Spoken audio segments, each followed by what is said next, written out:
Is one of your New Year's resolutions to sell your home? Today I'm going to be talking about tips to get your home ready for the spring market. Hey guys, Patrick Don, VXP Realty, part of the Johnson Group here in beautiful Savannah, Georgia. I want to say Happy New Year to everybody. I hope you guys are crushing your New Year's resolutions. When I'm filming this, it's January 5th, so I'm sure everybody's killing it. Even I'm doing very well on my New Year's resolutions. But today we're going to be talking about how to get your home ready for the spring market. You don't want to wait till the spring to get your home ready for the spring market. You want to do it now so that when it's time to strike, you can. But first, we're going to be going over the housing stats for the three hottest markets in our area: Savannah, Pooler, and Richmond Hill. And of course, we get all our stats from InfoSparks, a service provided to us by the Savannah Area Board of Realtors. But if you get any value from this video, do me a favor, like, share, and subscribe. It really helps me out. If you know anybody looking to sell their home, send this video to them. It doesn't matter what state they're in. This applies to all states in the area, so you can get them ready for the spring market. So let's just get right into the stats. So in Savannah, median home sales price is last year, December 2022 versus December 2023. Last year, it was $300,000 median home sales price. This year, $349,000, up by 14%. And in Pooler, $190. Last year, this year, $369,000. No change, really. In Richmond Hill, is $367,490. This year, it is $425,000, a increase of 14%. Wow, the prices in Richmond Hill are just skyrocketing. Now we're going to talk about new listings. So in Savannah, last year, there's 249 new listings on the market in December. This year, 257, we're up by 3%. And last year in Pooler, it was 39 homes on the market. This year, 75 homes on the market, up by 92%. And last year in Richmond Hill, there was 55 homes on the market. This year, 69 homes on the market, up by 25%. Now we're going to be going over homes for sale. So in Savannah, last year, there were 740 homes for sale. This year, 829. We are up by 12%. Last year in Pooler, it was 190 homes on the market. This year, 153. We are down by 19%. And last year in Richmond Hill, there's 261 homes on the market. This year, 198. We are down by 24%. Now we're going to talk about closed sales. So in Savannah, last year, there's 276 homes that closed. This year, 264 homes that closed, down by 4%. Last year in Pooler, there's 53 homes sold. This year, 47 homes sold, down by 11%. And last year in Richmond Hill, there was 91 homes that sold. This year, 59. We are down by 35%. Now let's get to days on the market. So last year in Savannah, it was 34 days on the market. This year, 35 days on the market. We're up by 3%. Last year in Pooler, it was 34 days on the market. This year's 37 days on the market. We are up by 9%. And last year in Richmond Hill, it was 36 days on the market. This year, 34 days on the market. We are down by 6%. So a little bit faster to sell your home in Richmond Hill than last year. We're going to go over price per square foot. Now, this is your Zestimate number. Take this number, multiply it by your square footage. If you live in these areas, it kind of gives you a ballpark. So last year in Savannah, it was $179 per square foot. This year, $204 per square foot, up by 14%. Whew. Last year in Pooler, it was $182 per square foot. This year, $179 per square foot, down by 2%. That's good. And last year in Richmond Hill, it was $169 per square foot. This year, $185 per square foot, up by 9%. So Richmond Hill's prices are going up, days on the market coming down, but the prices are just going up. Now we're going to talk about ways to get your home ready for the spring market, but I do want to caution you. Some of these items I'm going to bring up can cost a lot of money. You don't have to do all these things. I was just at a listing appointment the other day, and I was telling him all the stuff that he could do to improve the value of his home and get to sell fast.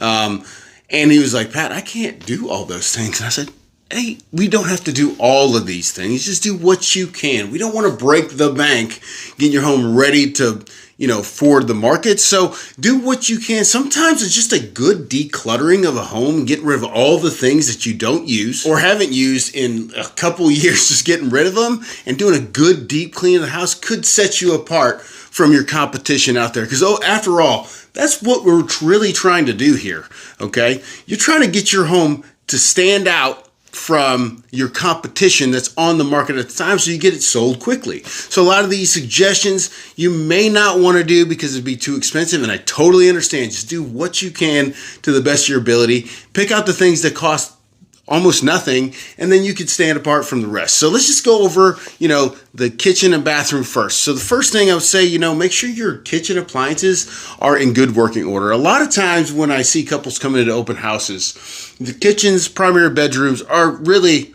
where they are focused. The bathrooms, obviously in the primary bedroom, and the guest bathroom is huge for buyers. So I just want to make sure you just think about it when you were going to buy a home, what you focused on. Those are the things that you should probably start with. But in the kitchen, good working appliances, clean appliances, makes all the difference in the world, okay? So you want to make sure you get those in good working order. Your cabinets, you don't want to have any water stains underneath the sink.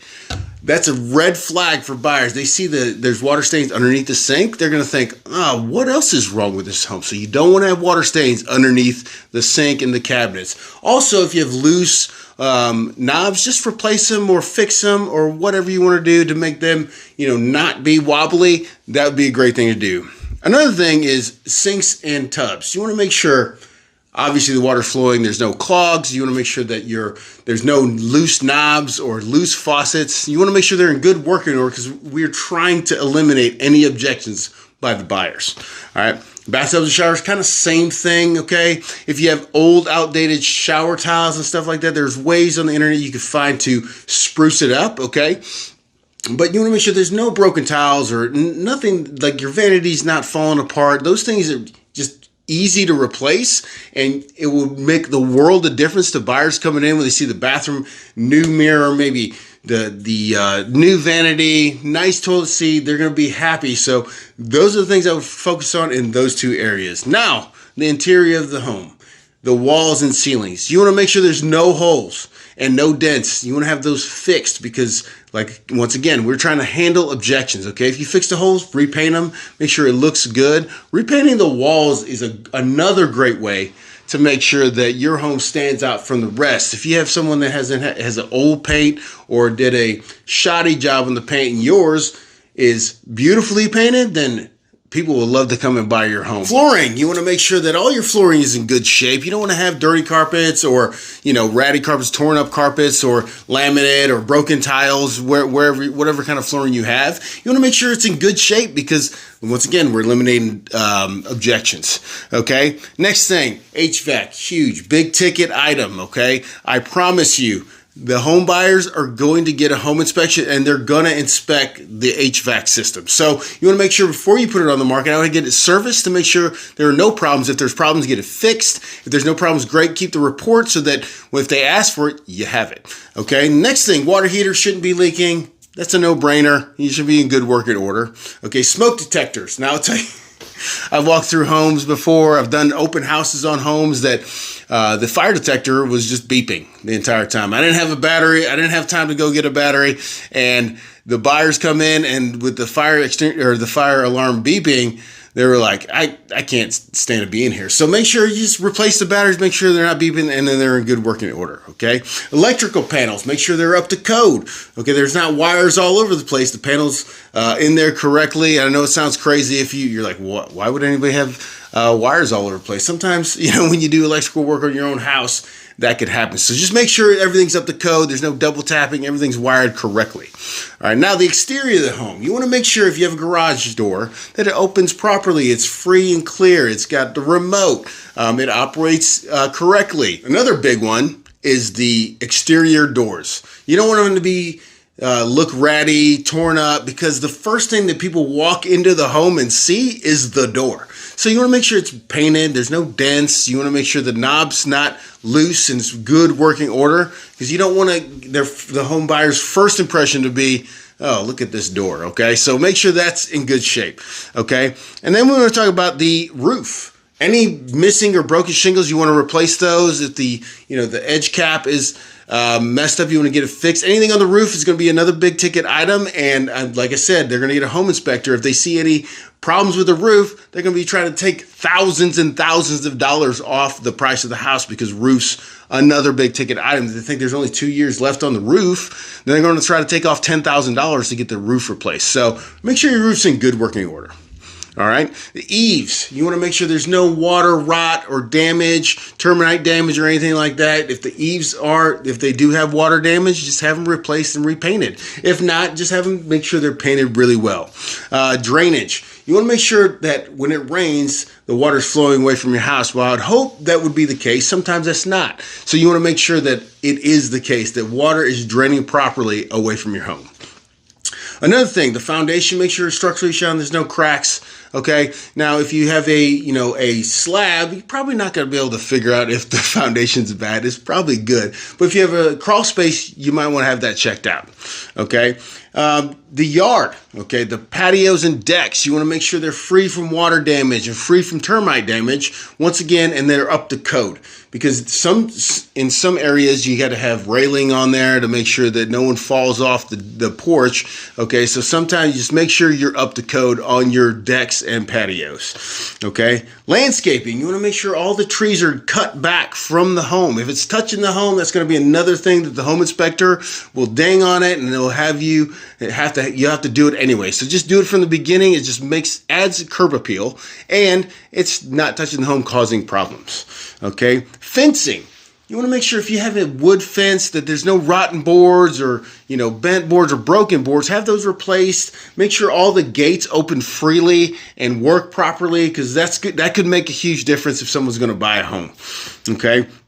Now, these are the big ticket items I think you should consider. Once again, you don't have to fix everything or replace everything, but these are things that you should consider if you want to put your home above the rest. So replacing old kitchen countertops. So it can be expensive, but if you put a good, granite countertop down, replace the sink, that could stand your home out from the rest, okay? Refinishing floors. If you have wooden floor, have it refinished. If you have worn out carpets, obviously replace it. New appliances, if you can, get it. It will help you sell your home, I promise you. Okay, and then paint the inside and outside of the home. Pressure wash the home if it's brick or it has siding. Curb appeal is huge. When people drive up, that's the first thing they're going to see. So you want to make sure the outside looks as good as the inside. And then replace mirrors and lighting as you can. Modern lighting can make a huge wow factor for buyers coming in. They come in, they see all these new cool light fixtures. That could set the tone for the rest of the walk through the home. So if you can, I would replace those as best you can. But overall, clean, repaint, declutter. Those are the main things you need to do, because that's the easiest and cheapest way to have your home stand out from the rest. Well, if you got any value from this video, I really appreciate if you like, share, subscribe, share this video with your friends. And I want to say thank you guys for watching. I really appreciate it. I hope you guys have a great new year. Talk soon. Bye.